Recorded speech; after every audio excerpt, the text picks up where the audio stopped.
What's so cool about Brian's story so far that I appreciate, guys, is the fact that like throughout it, he was always in the word of some way, even though sometimes he felt like a fake. He felt like he wasn't doing the things that a Christian should have been doing. He was always around it, and his parents were faithful, and there were just those habits. And then his meeting his wife in college years and getting on the first date after being baptized. That's like good job on your obedience, my boy. So I think that's really cool there. So yeah, that's it's cool to see that. And then just like your obedience of how like you had this plan with like med school and looking for the opportunities there, but then saying, well, if this is something that I have a feeling of being filled with, and something that I like, and it seems like I'm good, I'll take this soiree into this teaching gig here. And you stuck it out even through 21 years later, yeah. That happened. But run into people that, you'll have that conversation like, what do you do for a living? And I'm like, I teach middle school. And they give you that look. They're like, like, you like volunteer? I'm like, no, I teach middle school. Full time. So they're like, oh, okay. It's just funny. Sometimes they laugh. Sometimes they're like, that's crazy. Why would you do that? I ask myself the question too sometimes. It is, there's a lot of it is very fulfilling. But just like any career, it can have its challenges. But and that's like coming into this second segment here. That's something that I'm curious about is, as you've been in it, like, because you mentioned the first year was like huge learning curve. So can you kind of walk us through like what some of the challenges looked like and the personalities you had to learn about and learn how to handle in that first year, and then like maybe at your fifth year, and then now, and like how you've kind of changed and adapted over the years? Sure, yeah. In my first year, so I was balancing a couple things. I was balancing being about 1,000 miles away from like my closest family member, because Orlando to Houston was exactly about 1,000 miles. Man. So I was dealing with a lot of homesickness. Even at college, I was like 4 hours away, so I was like, hey, I want to go home for the weekend. That was easy. I just hop in the truck and drive home. But it wasn't like that. So I had a lot of long conversations with my sister on the phone, or my dad or my mom on the phone. I was like, I'm miserable. And my sister, she was like, well, you could come home or whatever. And my parents were like, you could, but they really encouraged me to stick it out. But I think the biggest challenges were the homesickness, and then just I taught like a summer school as part of my program, and it wasn't too bad. I mean, there were some ups and downs, but then once I got into the school year, the responsibility level was just like, up here I had 6 classes of like anywhere from 25 to 30 students. And some classes were okay, some just lots and lots of behavior challenges, and had some support, had a really good team. I built some relationships with the other teachers in my program. So I think that also got me through it. And just being willing to learn new strategies and know that, all of us are unique. And sometimes like reaching this person and this person, it's totally different than how you reach them. Some it's like, if you go like, hard nose, they're just gonna push away as much as they can, and so you kind of gotta like figure out, okay, what can I connect with them on? Okay, I see this person's interested in Rubik's Cube or something, so learn how to do a Rubik's Cube and figure out, build that relationship that way. Or maybe it's a sports person, a soccer player or a football player, something we can talk about.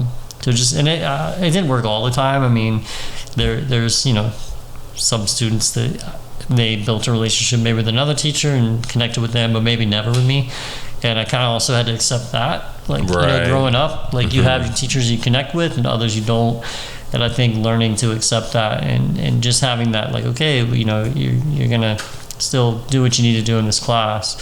We may not see eye to eye for this year, but then maybe 3 or 4 years down the road they come back to see you, and then it's like really then they appreciate that, so you don't see that right away, and some students sometimes you see it later. So being able to accept that. So I think behavior challenges, and then just I was a chemistry, biology guy, and I was teaching topics on earth science and other things that I didn't know as much about. So I think the learning curve for making sure that I knew the material well enough to teach it to these 12 and 13-year-olds, and not wanting to like teach it incorrectly. So that I felt a little bit of stress on that, but that got easier as I taught, because a lot of the material didn't really change a whole lot. So I think just behavior challenges, curriculum challenges, and then the just being far away from home. Those are my big uphill. But then I think it was crazy once Cindy and I met in January, and then February we started dating officially. A lot of that like kind of went, I don't like to say it went away, but it was like I had someone I connected with, and then I was also staying involved with the Sunday school class. Cindy was already really plugged in. She was like the class secretary, like, oh man, whatever. Like she was like, big time. And that was something that always impressed me, like in our small group discussions. Like just her demeanor and how she was able to, talk about anything. There's one thing that like really attracted me to her. And so I was like, man, I want to be like her, but instead I dated her, and then we dated and eventually got married. And I think just having that support really is what changed it for the better. And got into my second year, it was like really strong. And then I strong enough where my commitment for the Teach for America was over after 2 years, and some of my friends went off to graduate school or did other things, and I stayed on teaching and enjoyed it, and took on some leadership roles within the school. It was like a department head or whatnot. So it was nice, to be able to do that and build my confidence in those areas. And so I did that, and then I ended up teaching at a different school, which was more of like a charter school for the city of Houston. And it was a great school, and I spent 7 years at that school. And then the only thing that caused us to leave was just, after, like I mentioned earlier, wanting to be in Florida closer to family. There were some doors that opened financially that allowed us to be able to afford to move, and our house like sold in 2 weeks. And, wow, holy! Decent amount of equity. You know what I mean? All these pieces that got put into place for us to come to Florida. To make it happen financially, that worked really well for us. And we knew, coming to Florida, our goal was to get plugged in to a church. So we church searched for a good 2-3 months. We had our first apartment, and then we found Journey. And our goal too was to get plugged in to serve, and to try to find a small group. And we did those things, and don't regret any of it. End up becoming small group leaders for a season as well. And so like all those things, I think God just puts those in your path, and he's like, here, do it, be obedient. And and it may seem crazy, it may seem busy, but it's it all works. And I think we've learned a lot through that, and I think there's still some next steps. Like we're in a moment where we're in a phase where we're serving a lot with Journey Kids. We're not currently in a small group at the moment, just with a lot of other things that have happened, but we kind of want to lean back towards that. Hopefully that I'm praying about that opportunity to come up again. I'm still connected to a lot of people that we've been in small group with. Some have gone to different churches. But it's great to some are like our neighbors down the street, and like even John's piano teacher, my youngest takes piano from someone who was in our small group. So it's cool to still be connected to their family and seeing their boys grow up. And we're not meeting regularly as a small group, but we built that connection because of small group. And so even the dad Rod, I still talk to him, and we text each other every now and then on the phone and try to be encouraging and stuff. So I think it's important. For sure.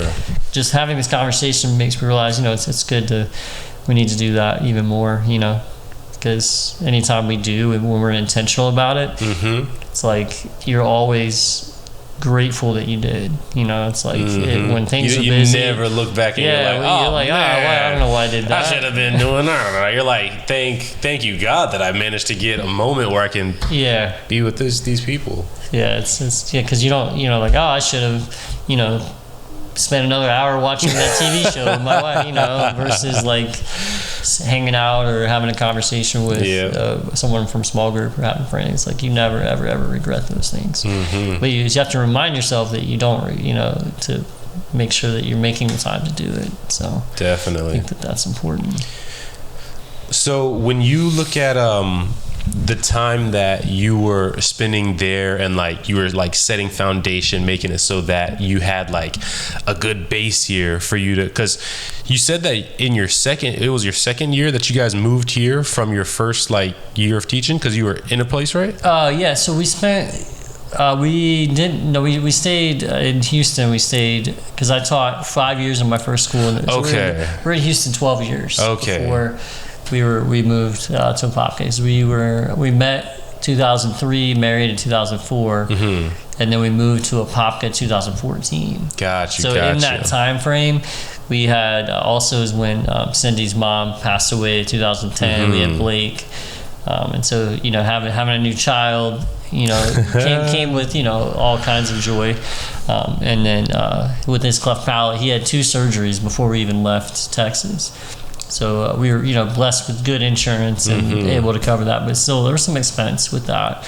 But through some other things that happened, we were able to pay all that down. And we definitely, as a young couple, we went through, Financial Peace University and, kind of set those parameters as far as like how we wanted to handle money as a couple. And I think that helped open up the door for us to be able to move. Yeah. God putting that on our hearts helped us to be able to move. When it was that time to move, it was able to happen. The things fell in place the right way. As 2 teachers, we weren't like, we were saving money, but it wasn't like, we were making like a ton of money, but we were able to be smart with what we were doing. And through some extra work, with my teaching job, sometimes you would do things and you get extra stipend, or if I took on a leadership position, or I was like a leader of this course, or I wrote tests or did things like that, and there was opportunity to earn that and save it for other things, that we were able to be able to move when we did. So that was a blessing. I didn't know you guys that there were those extra incentives that were provided in there. Yeah, I don't see it as much nowadays, but depending on what school system you work for or whatnot, they can set it up differently where you can earn based on different things that you do. So but it was good. I mean, those opportunities were there, and we were able to take advantage of some of those and be able to do that and be able to move our family. So it's been great. I mean, there's definitely aspects of it that are like, man, we were doing really well in Texas in some ways, but like I think as my parents get older, just being able to be close to them has been an incredible blessing. Like, we see them multiple times a week. They live about 10 minutes away. And with when they both had COVID, and that was an incredibly scary moment. My mom, flying colors, as she always does. She gets through everything with flying colors. My dad was hospitalized for a little while, and my aunt who lived with them, my mom has a younger brother, older sister. My mom's older sister never lived on her own. She lived with my grandparents, and then my parents were able to take her in. Wonderful, sweet woman, had epilepsy, but like to the point where she could never drive or do anything. So she was dependent on others usually, but so she ended up passing. She died shortly after the new year in 2021 or 2021. So like that was hard, But my point with bringing that up is just being here for my parents in that moment. My sister and I were able to be be supportive when my dad was in the hospital, my aunt was in the hospital. It was my mom was kind of by herself, and even though we couldn't be like in the room with her, we were able to support her. So that would have been really difficult doing that from 1,000 miles Texas away. So in there, we're like, that was, and then when certain things happen, we're like, man, God definitely has his hand. He puts you where he wants you to be. Just, be obedient. God tells us to honor our parents and to take care of them, and so I think if those things were going to happen, then he would have to, he wouldn't tell you to do these things and allow these things to happen and then not bless you and honor you for being obedient and going to take care of them. So definitely glad that you guys got to make that move down there and get exposed to the different environment and come back in and reestablish those connections. I think for my wife, she'd never lived outside of Texas, so I think just being able to understand her side of things. Like for me, it was coming home, but for her, it was leaving home. Yeah. So I think, and that was something my sister pointed out that she was really good about. She's like, remember, Cindy, this is great for you because you get to come be, reconnect with some old friends, sometimes, see your family and some of my college friends that live in the state. That's great and all, but, just know that she's leaving everything. Like her brother, with both of her parents, have passed away, is like her brother is her closest relative, and he's still in Houston. So, and then her best friend, who is her matron of honor, lives in Houston. Everybody that she knew that she was really close to in Houston. But within the last 10 years, she's developed a lot of close relationships with people, through Journey, through her. She does a lot of running, something she and my older son do a lot. They run 5Ks together, and just her friendships that she's established through her running workout group. She's just really, she's intentional about the relationship she builds. So that's something that I always and that's a talent in and of itself. I'm impressed with, because as I mentioned, she's not super outgoing, everywhere, everybody, but she's just good about being an amazing listener and being great about the friendships that she builds. She's just they're rock solid, you know what I mean? It's not surface level. Right. So it's that's a big we deal. come to each other to cry on each other's shoulders, to laugh together, pray together. Yeah. And those that's an art of friendship building, because and I don't know if you see this either with in a newer generation, whether it's young adult generation or even in the classroom setting, but that ability to be able to make those friendships that are deeper than that surface level. What do you see as far as how she does it and her intentionality versus maybe what you see from your bird's eye view of what's going on in the classrooms, or with young adult friendships that you might see popping up? Yeah, it's interesting because I feel like at middle school, I think about friendships that I've had.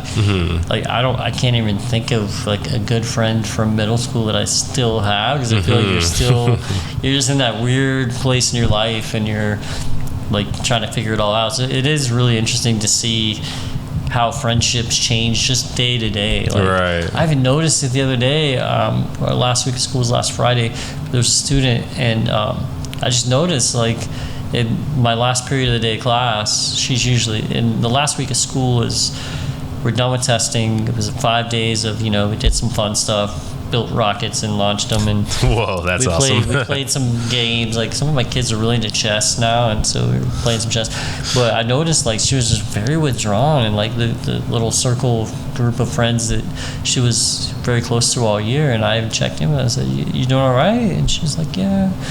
And I think she ended up talking to a different teacher about it. But yeah, she'd had a falling out with one of her close friends. But I see that a lot. Middle school, it's very and the sad thing is we've had some instances at school this year where there was some pretty serious cyberbullying stuff, either through text messaging or whatever they're. What do you find to be the social media where that happens the most, or is it through text messages? I think it'd be any of them, but there was this one this year was like on Discord, which I didn't know anything about. We had to like figure it out, and then because it was like it's something totally new, and we had to figure out what was going on because there was some really inappropriate things being posted on it. And, so I think just keeping an eye out for stuff like that, because I feel like it can really, damage you pretty deeply when things are posted that people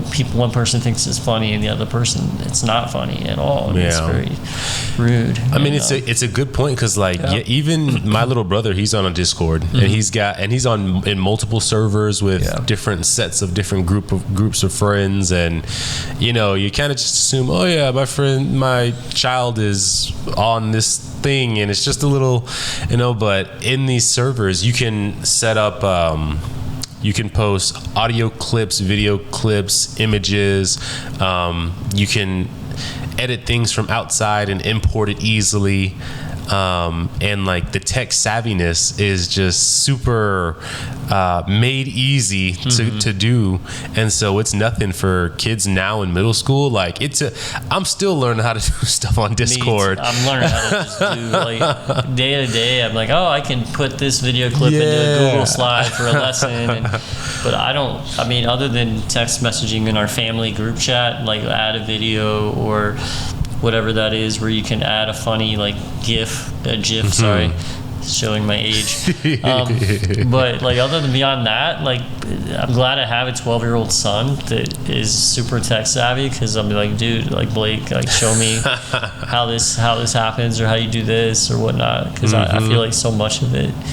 Talk about that steep learning curve from my first year teaching. Right back in there. Technology learning curve is insane. And so like that. I mean, but I think it definitely affects relationship building, But I don't know. I want to say that there's got to be a positive side where you can build community, but I haven't seen that as much. I think a lot of what we deal with at school is the negative side of social media, and how people use it to like pick at others and to just say things that they think are funny that are not funny. And it's really, I mean, at a deep level, like very hurtful for people.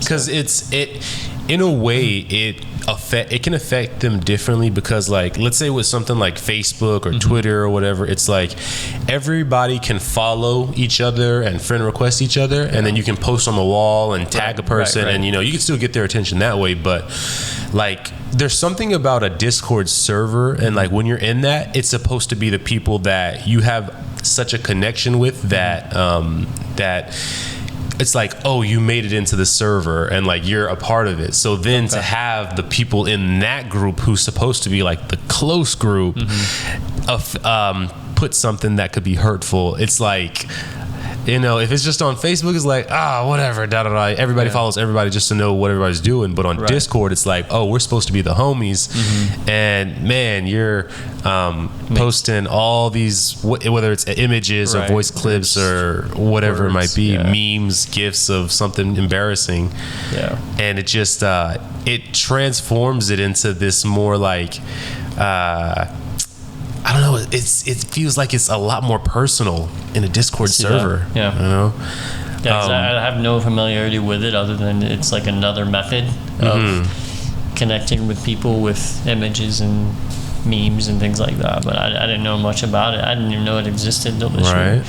I remember pulling up Blake's because he had something, and we had him deleted just because we were like, I don't know much about it, so we're just trying to like make sure that we're vigilant in that, as parents, just being aware of what's on there, because for a while we're like, he doesn't need a phone. We weren't sure whether or not he should have one, and what kind of like parental involvement we should have in it, which should have a lot. I mean, given that he's 12 and there's unlimited amount of stuff on there that he has access to. So just being intentional about not just like saying you can't do this, but like having that conversation about why, right. this is what it can lead to. It's like, I don't know.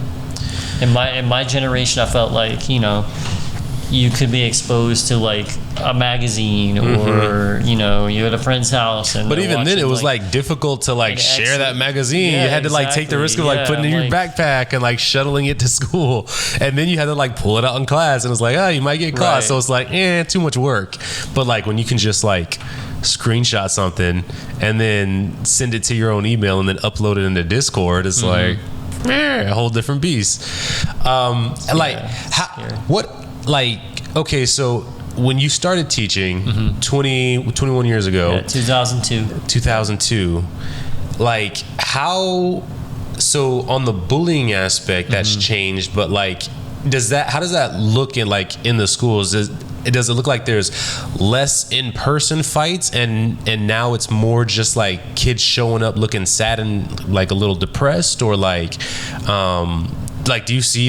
do you think it's a good thing in the form of like physical violence going down? Or? Well, interestingly enough, so the first school that I was a part of was it was an urban school, and sometimes we would have like literal like some gang affiliation like related fights, and sometimes the fights would happen like just off of school property, just so that they could get in trouble in like law enforcement.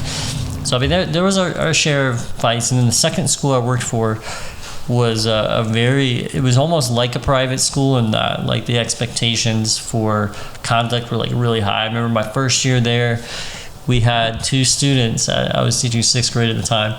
They were lined up. We had these portables, and there was like these walkways up to the portable, and they were lined up waiting to get into their class. And literally, like, one kid said something wrong. The other kid, like, punched the kid in the head. Yeah. Okay, but it's the first time that had happened since I've been there. So I had, I was there. I had to report it, all that, and it ended up that they had to, because it was a charter school where you were in a lottery system to get in. So they had to leave the school. Wow. And it was that serious in that moment. But it was like, here, the line is here. If you literally cross it there, like there's no exceptions. The great part about it is both of those kids came back the next year. Oh wow! I remember because my my last year there, I stayed there through that 7th year. I was at that school. Actually 8. So I stayed there that last year so I could see my first group graduate, because I had 6th graders, and one of the kids, I was his mentor for like his essay writing, and he was one of the ones that got involved in that skirmish. So it was cool to like see him as a high school senior. And I even mentioned that. I was like, I remember, that first year. He's like, yeah. He's like, but when I got to that other school, I didn't want to, I didn't want to be there. So I worked hard to get back to the school.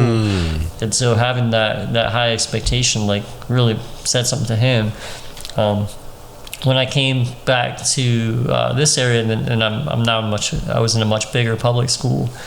I feel like the last few years, especially post-COVID, the amount of like really like jaw-dropping, eye-opening, like physical fights that happened post was alarming. Like it was like, way up. Ambulances had to be called a few times. We had a kid get knocked, like literally punched here, knocked to the ground.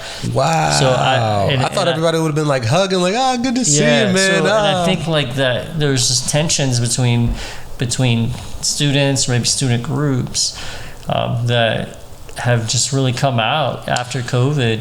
You know what? I could also see like if there were issues beforehand and like fostering these issues online where all of this smack talking can happen, and then it's like, now we're back at it. Here we go. And the problem is, I think when there's a little bit of pushback of like, okay, if this person crosses this line and does this, like we don't really have another place for them to go. So it's like, I feel like sometimes the expectation or the consequence is like softened, and we've had students that have come back after some pretty bad fights, and sometimes they're doing a better job. Sometimes they're like, well, I didn't learn anything from that, so I'm just gonna go after somebody again. So that I saw a lot. I mean, it led partly to me wanting to go to the new school that I started at this year. It's a smaller environment. kindergarten through 8. So both my boys were at the same school where I was at this year. That's cool. But even toward the end of the year, we had a few. There were some moments where some students that physically went at each other. I mean, it's like, all right, well, kind of scary, but I had to I wasn't right in the middle of one of them, but I had to get in and sort of break one up, so to speak. I mean, we can't, there's a lot of what we can't do physically, right, but I had to get in there with much louder than I would have liked to have had voice. And but the one student that was a part of that altercation came back the last week of school, and he seemed to be okay. I mean, I had some conversations with him to see how he was doing, and right, because I think that's one thing, being at a school, you hear little bits and pieces about what's going on in their life outside of school, but it's like the tip of the iceberg kind of thing. You don't know a fraction of what they're handling on a daily basis, what kind of responsibilities they're having at home, what they're having to deal with as far as their relationship with their parents, or I have a lot of students who are being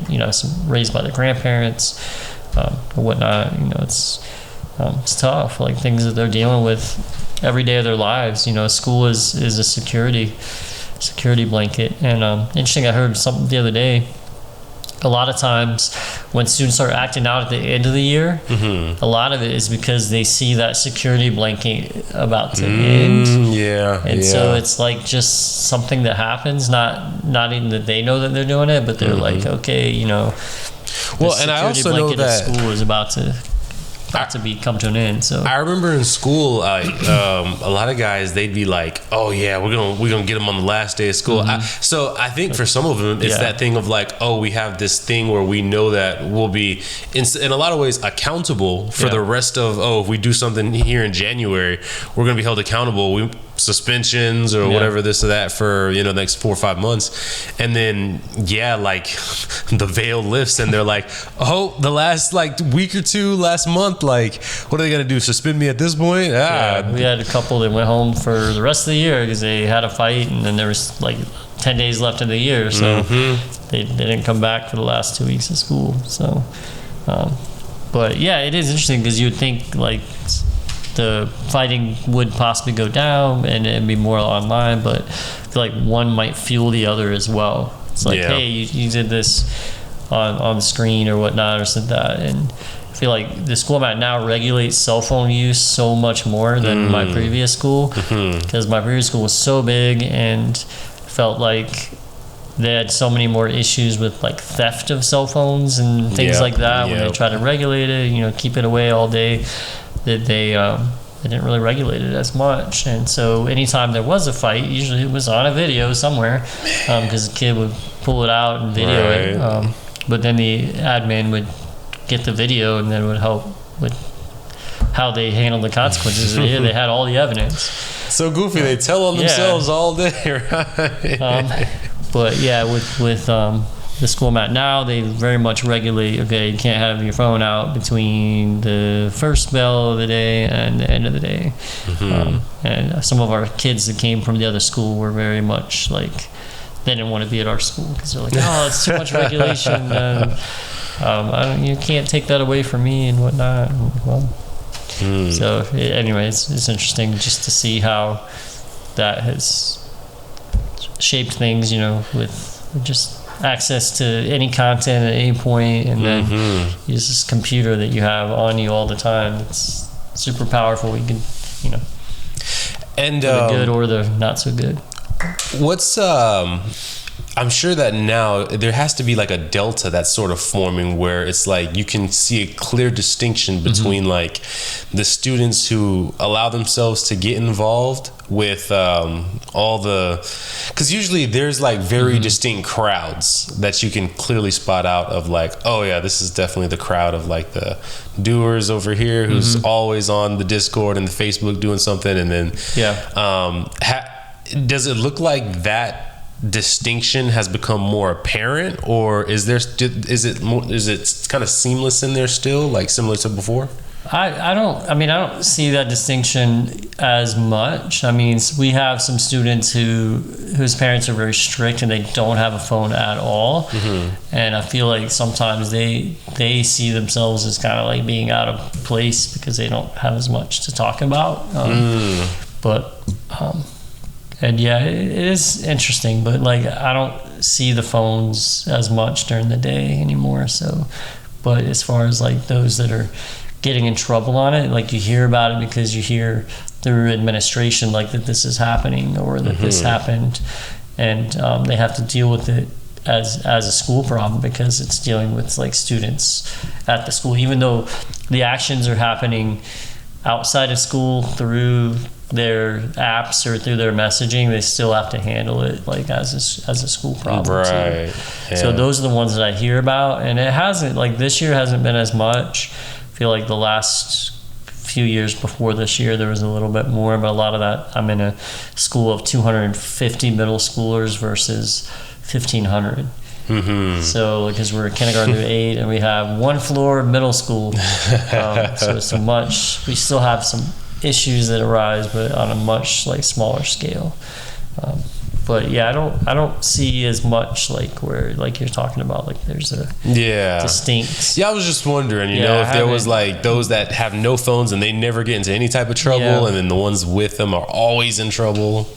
Yeah, I think it just varies, and I think a lot of it is just like how, you know, met a lot of parents over the course of this year, and it's like I have some parents that are like working all the time and super busy, and then those are the situations where I probably see more issues with the kids and their phones because the phone is like the babysitter pacifier, versus parents that are very involved and the kid has a phone, but they're also, the parent is very cognizant of making sure that they're checking in on what their child is doing on that phone, or on that laptop or device. We had one student who, her laptop, even though the school issues the laptops because it's part of the curriculum, it was like January and the student's laptop was taken by her parents, even at schools, and so they asked the school to like take the laptop. It made it interesting because anytime I had an assignment that required the use of a laptop, just had to figure it out a way. And I mean, I respected the parents' decisions. One of my best students, so it was one of those things like, what happened? You know, I don't even know what she did, but you know, I respect the parents for taking that action. So I don't fault them. You know, for some of the teachers, it was like, what? Create a new lesson for that person because they can't be on the computer. But that's their right, and respect that. And so we do that. So I would see a difference between parents that are like on it versus those that are like, you know, they have a phone and it's not regulated, and that scares me because I'm like unregulated, you know, cell phone use, adolescent mind. Kind of blows my mind, you know, like there's so much out there that, and in addition to that, there's just, you know, just some scary things that can happen with, you know, people that take advantage of that.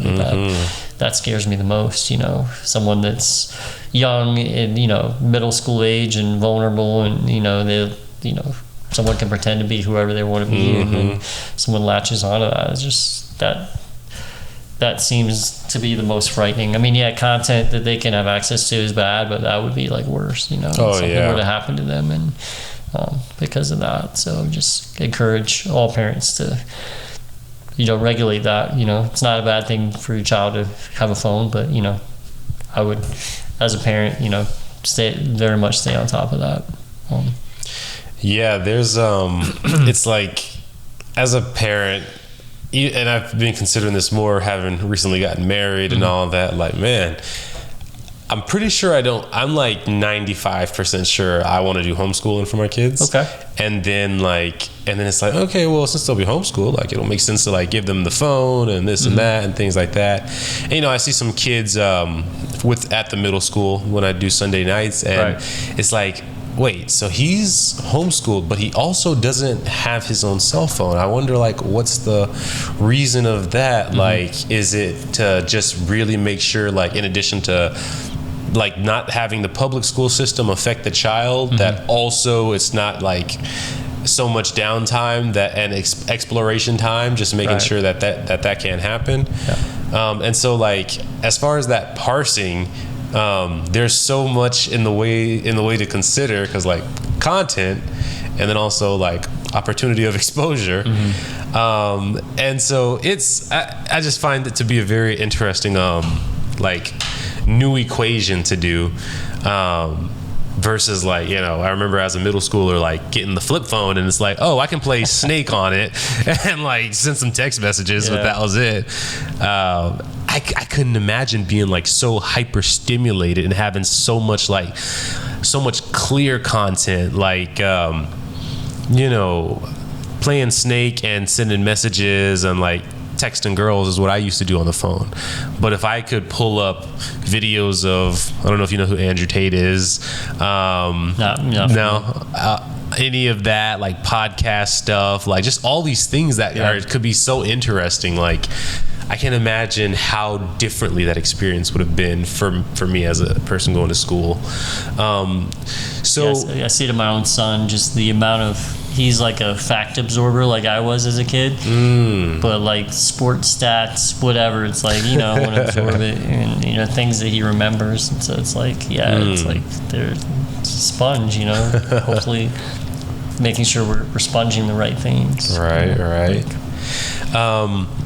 So another thing that you had been mentioning with your wife Cindy was how, like, so I know you said that your parents were prayer warriors, her parents were prayer warriors as well? Yeah, it was interesting because like I think, and that's an interesting dynamic. We got married, her parents, definitely her mom, like her dad was a Christian, but for the latter part of his life, he had some health issues and he had to have his leg amputated, so he didn't attend church a lot, like in the last probably 10 years of his life. So the whole time I knew him, I didn't see him go to church except for the day of our wedding. Like he walked her down the aisle. But her mom was super focused, super involved. And then both of my parents, like my dad was a trustee at church, what I mean? They were like, and even to this day, the church that I grew up in, they're still like heavily involved. Like my mom now helps out the church office like a couple times a week just because they need a little extra help. That's just her. Oh, that's so cool. That's what she does. She's like, hey, you need help. All right, I'm gonna come use some of my time and come and help. But yeah, my mom, her thing she would say to me on the phone or whatever, when especially in my years of teaching where I was having a hard time, like, oh, I prayed you up today. That was the best words that I could ever hear come from her, was that she prayed me up. So, but yeah, I think people that were in my life at certain points, I think are a direct result of her just praying for me every day and just taking the time to do that, taking the time to pray for her kids, not just me, but I have two sisters, and I know she prayed for all of us. We've all had, my siblings and I've had our challenges within our lives, and I think, right now, I think I can look at both of my siblings right now. I just saw one of them the other day and then another one a couple weeks ago. Like they're in the moments where they're at in their life right now is just like awesome.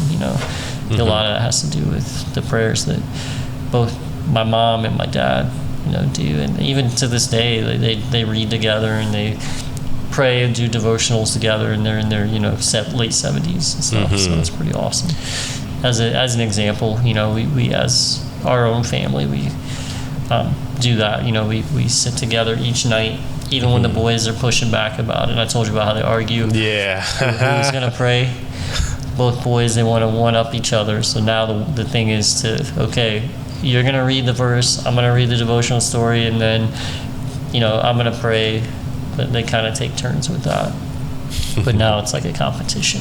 Sometimes it turns into a little bit more of a fight than it should be. Oh, man. Not the right intention with the youngest, but he'll get there.